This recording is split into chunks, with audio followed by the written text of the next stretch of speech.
Nothing to see here. Move along.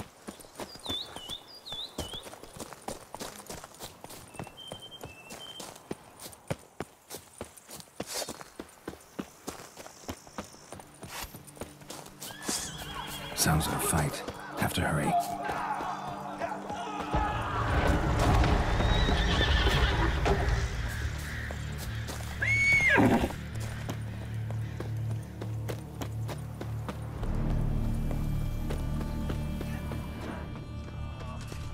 Damn it. Killer must still be here. Throat torn open by man-like jaws. Man-like, except for long fangs. Busted ribs, blood from the ears. Took a solid hit. Massacred by a vampire. Not an Ekimar, though, or a Fletter. Bruxa, gotta be. Killed with a single blow. In the cellar, gotta be.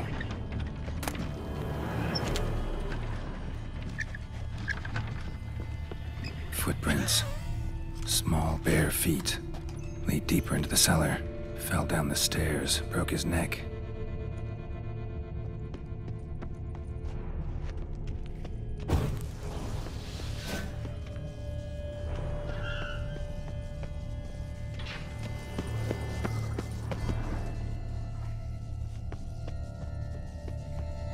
Hurled against the wall with great force.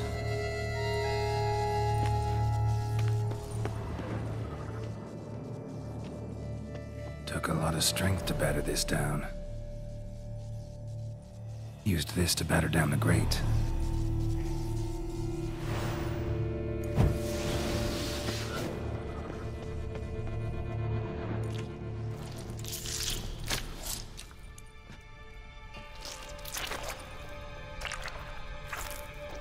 You. Saw you at the inn. I know what you are. Don't know why you killed these people, though. Clearly wasn't for their blood.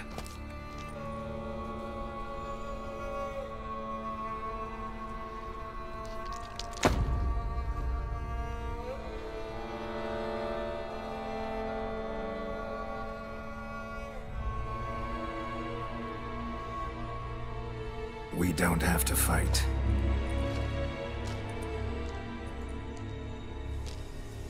You are wrong.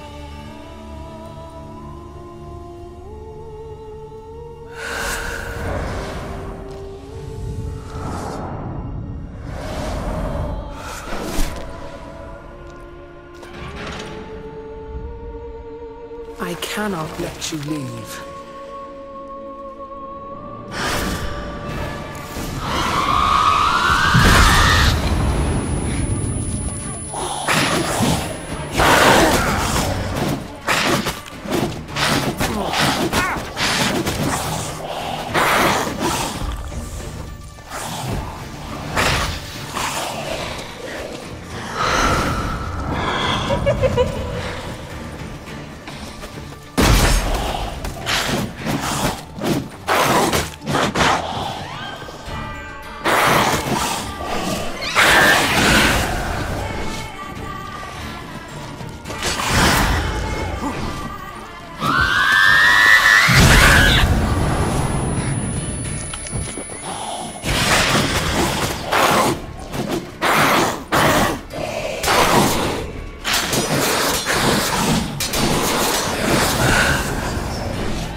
body. What was she doing at the table, though?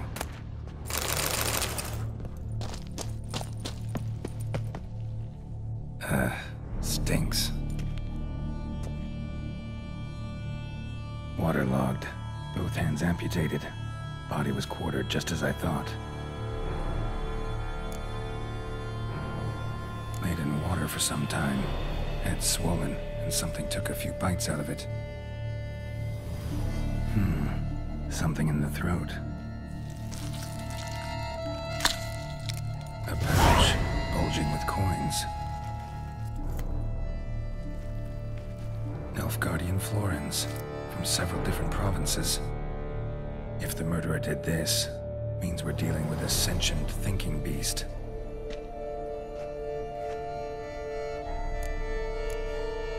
Body was chopped up after death. Blows struck with great force, but bones sliced through, not crushed. Creature that killed him had long claws, sharp as a witcher's blade. First sank its claws into the victim's heart. No Bruxa did this. Third hand. A spare? Except it's clearly not the victim's. Guardsmen must have not noticed it as they picked everything up. How's this possible? Still warm. Blood still flowing? Several monster species can regenerate. Never heard of that happening to their severed limbs, though. Or of their limbs seeming completely alive after so much time. Examine the tissue more closely later. Might learn something. So, murderer was clearly a monster, but not a Bruxa. But then why'd the Bruxa come here for the severed hand? And who does the hand belong to? Why the hell's it still warm? Now, pouch shoved down the victim's throat. What's the significance? And why was he chopped up into pieces? Lots of questions, no answers so far. Need to know about the other victims. I'll ask Palmerin to get me in to see the Duchess.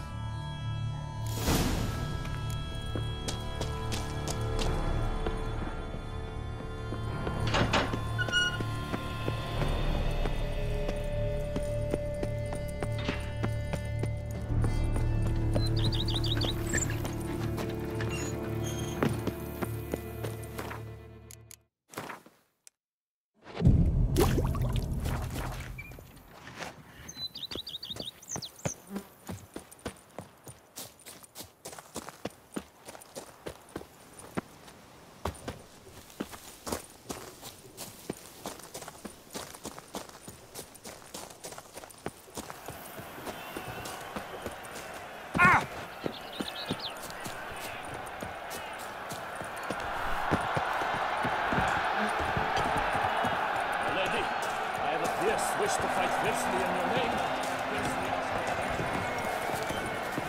So hot. This is an outrage. Need to speak to the Duchess, urgently. All right, you scamps. Story's done.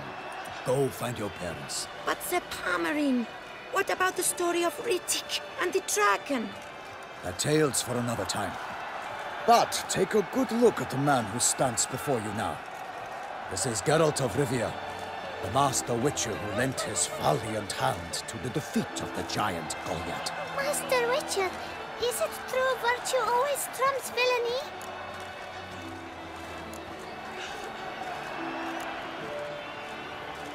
Not always. Could go either way. Sometimes virtue wins, sometimes villainy gets the upper hand. Still worth being good. But why? If it doesn't mean you'll win. Palmerin's story. Think back. A decent man attracts other good folk, makes friends he can count on. A rogue? Well, he can only count on other rogues. And who would you rather have for a friend? A man of virtue? I must agree. Now, that will do for questions. Go find your parents. Her Knight and Highness has doubtless arrived at the tourney grounds to watch the battle in the arena. If we hurry, we'll be in time to speak with her before the spectacle begins. Lead the way.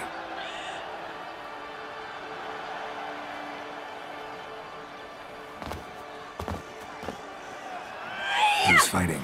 Nilfgaardian gladiators? Close, but not quite. As you will soon see.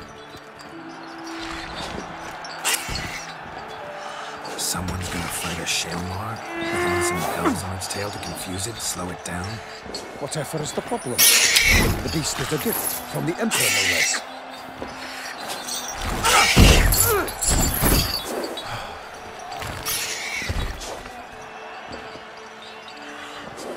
This is dangerous. Bells on its tail aren't enough. I saw a spectacle of the sort at Yarina in Nunez. There, a knight defeated a Shaelmaar with bells on its tail. Might have gotten lucky. Shaelmaar might have been lame. Who knows? Only a Witcher has a real chance against a healthy Shaelmaar. And that's not even every Witcher. Besides which, releasing a monster that dangerous in front of a crowd, plain irresponsible.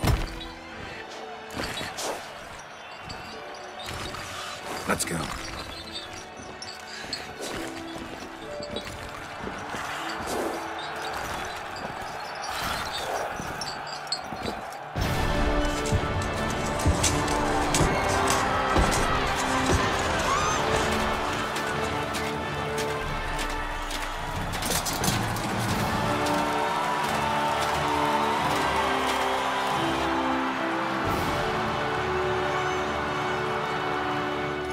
I dedicate my imminent victory to fair Lady Vivienne.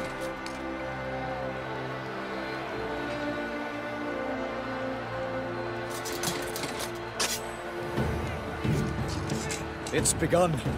The fight shall have to end first. We must wait.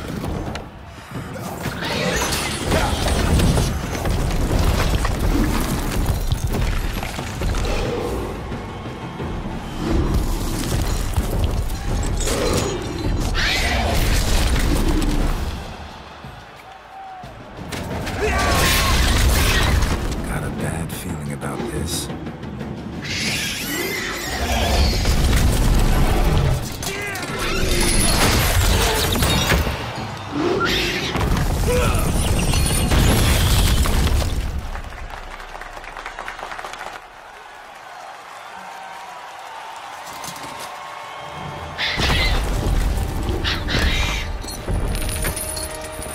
Damn it.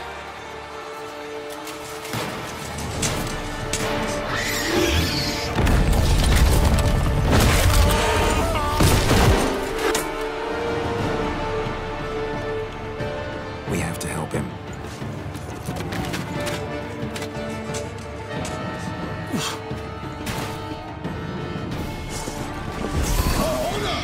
Onward! Gotta keep it down. Alas, for lightning, the beast heaved its foul girth, let loose a roar, and knocked him to earth. Then down came the Witcher in one mighty bound, to give fight to the beast. Hands confound! Out, out with flame, and thus the Witcher's life was snubbed. All our hopes, alas, and turned Show me to what you dust. Drink up the ocean, and set fire to the wood. For nothing in this struggle can come to any good.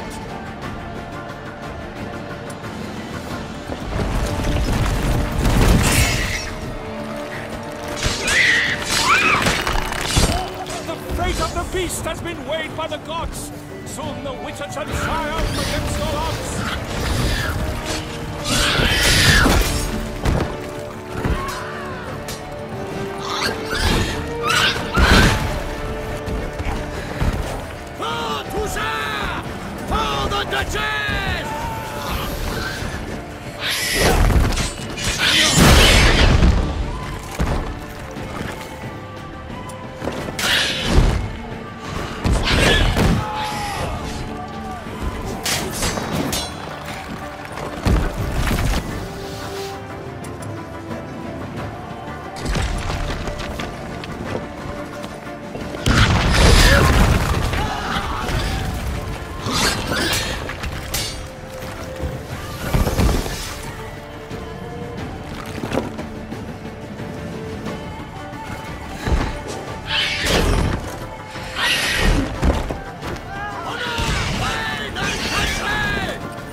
Like that silver.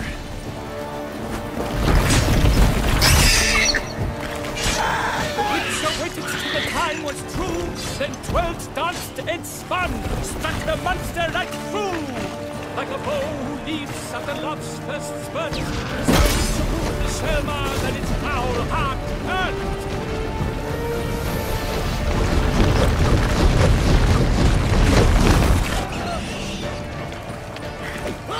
Dodge, dive, flee, feint, its razor strikes belly, Selma's cries ring aloud, blood transforms into jelly.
The Selma lies defeated by Geralt of Rivia, master of the witchering trade.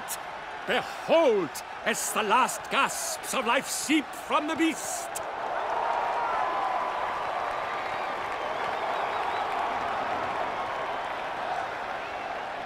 Master Geralt, do what you must. Finish the deed! It suffered enough. The monster lies slain! The fight is done! Praised be the victors!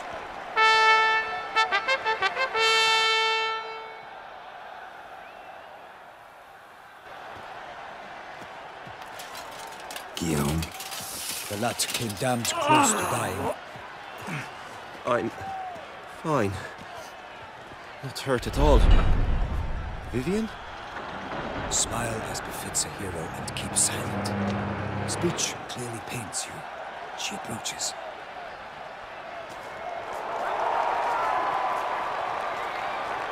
Geralt. We must talk. Vivienne. You shall talk later, in the medic's tent. Geralt, magnificent, breathtaking. Your Grace. We knew that to summon you was a brilliant idea. We are delighted, ravished to have struck upon it. And I'm truly, honored. See to our young hero. Hop, hop. For we must make off with Geralt. We should talk. We had been long awaiting your arrival. Had nearly lost hope. Then suddenly, that entrance, so spectacular. Your Grace, my contract. I'd like to discuss it. Naturally, but not here. We shall need Damien. He led the investigation pending your arrival. But whatever could he be? Come, we must find him.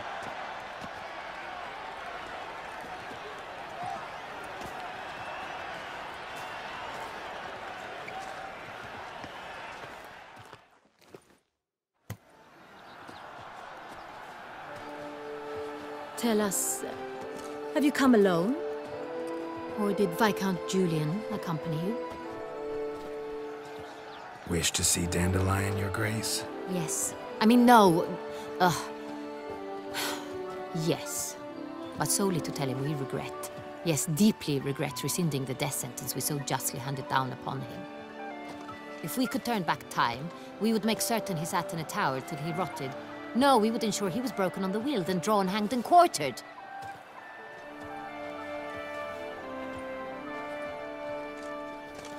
Ah, the very man we would entrust with these tasks. Damien de la Tour, captain of my personal guard. Your Grace, Witcher. Greetings. I examined the body of the beast's last victim. Might have found something. Need to analyze it. A quiet place, that's what I could use most right now. And maybe the help of an alchemist or a mage. Also like to hear all you know about the previous victims. Take it Sir Delatour is my man for that. Firstly, call me Damien, please. Secondly, you should know I spoke against summoning you here. I've heard much about you. You bring trouble, or thus far have, always. And we've enough trouble as it is. Yet we are capable of defeating the beast on our own, without an outsider's help. I've no doubt about it. Damien, we settled the matter of the Witcher's employ some time past. Definitively. Since you have broached it nonetheless, let us discuss Geralt's pay. Are the legends true? Do Witchers usually demand that which you find at home, yet did not expect? Yes, Your Grace. The law of surprise. Time-honored. We shall be candid. The surprises we encounter on a daily basis would be of no value to one such as you. What awaits at the palace are edicts to sign and portraits of suitors from far-off lands. I fear you would find little use for either. Thus, we've decided you shall receive the deed to a vineyard, Corvo Bianco, and the sum of coin. You will doubtless consider this adequate. Title to the vineyard shall be given to you at once. Surely you'll need lodgings while you hunt. The coin, however, will be yours only once you have slain the beast. Lovely, generous gesture, Your Grace. Corvo Bianco. Isn't it the Duchy's temporary morgue? Is it now? The Chancellery's bungled things again, we fear.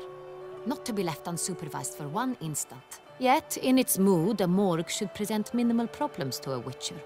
What's more, nothing enhances a wine's reputation better than a grim legend. Thank you, Your Grace. I accept the contract, of course. But as I said before, I'll need some information.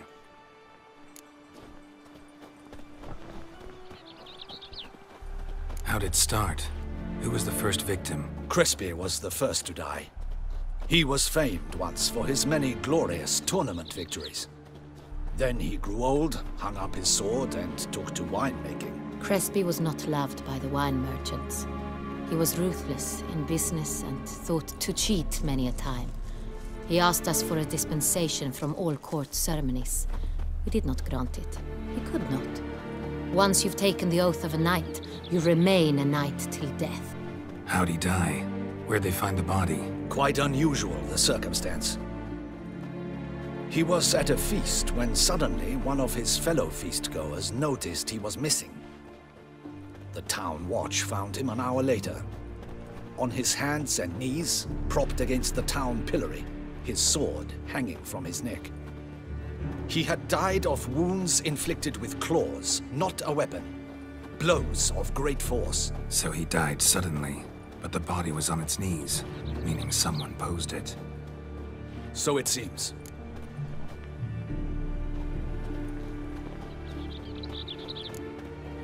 Second murder. Tell me what you know. In the city there are certain nooks. No one reasonable ventures there after dark. Ramon Dulac's corpse was found in one such place. With the first murder, terror gripped the city. Its inhabitants grew wary, kept to safe areas. Consequently, news of the second victim came to us from a group of concerned cut-purses. Criminals fear the beast? Telling in a way.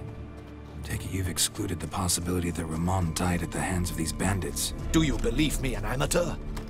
Not hands, but claws killed Ramon Dulac. The wound was deep, clean. His body was found in the gutter, dressed in nightshirt and cap, a pillow placed under his head, and his sword replaced by a bed warmer. Ramon Dulac, a knight who but a dozen years past was an advisor to our father, the Duke. Someone went to a lot of trouble to make him look ridiculous. Maybe revenge was the motive. It's not out of the question. Dulac had shady dealings with the criminal underworld, but no one ever came forth with concrete proof of any misdoings. So, first two victims were knights, best years behind them. The same could be said of the third. Sir Delacroix was wont to claim that in modern times, knights face new challenges, enterprise being the latest addition to the chivalric virtues. He made a veritable fortune in the grain trade. Palmerin even nicknamed him Sir della Stinci. Found a coin pouch on his body. Contained florins dating from various times, hailing from different provinces of the Empire. Delacroix loved coin, true, but had no patience for numismatics. Lots of similarities between the victims. All the bodies were found in strange places under extraordinary circumstances. Seems the murderer, whoever or whatever it is, has some meaning to convey. These were honorable men. We are horrified by the disdain, the disrespect with which they were treated. These were knights of Toussaint. Blast it. Might be the point. From what you say, none was a model of virtue. Ever considered that's what the beast's trying to draw attention to? All the murdered men were knights who swore fealty to the 5 chivalric virtues. And even if Knights of Toussaint swear fealty to what virtues exactly? honor, wisdom, generosity, valor, and compassion. Beast seems to be pointing up moral decay, denouncing it. Victims were all humiliated. Might have been murdered to emphasize their lack of specific chivalric virtues. Honor compromised by the pillory. Wisdom by ridicule. Generosity by a coin pouch shoved down a throat. It seems to fit, true, though not perfectly. Can't discount the theory if it's on the lips of everyone in town. Say our reasoning's right. Next murder will be just as showy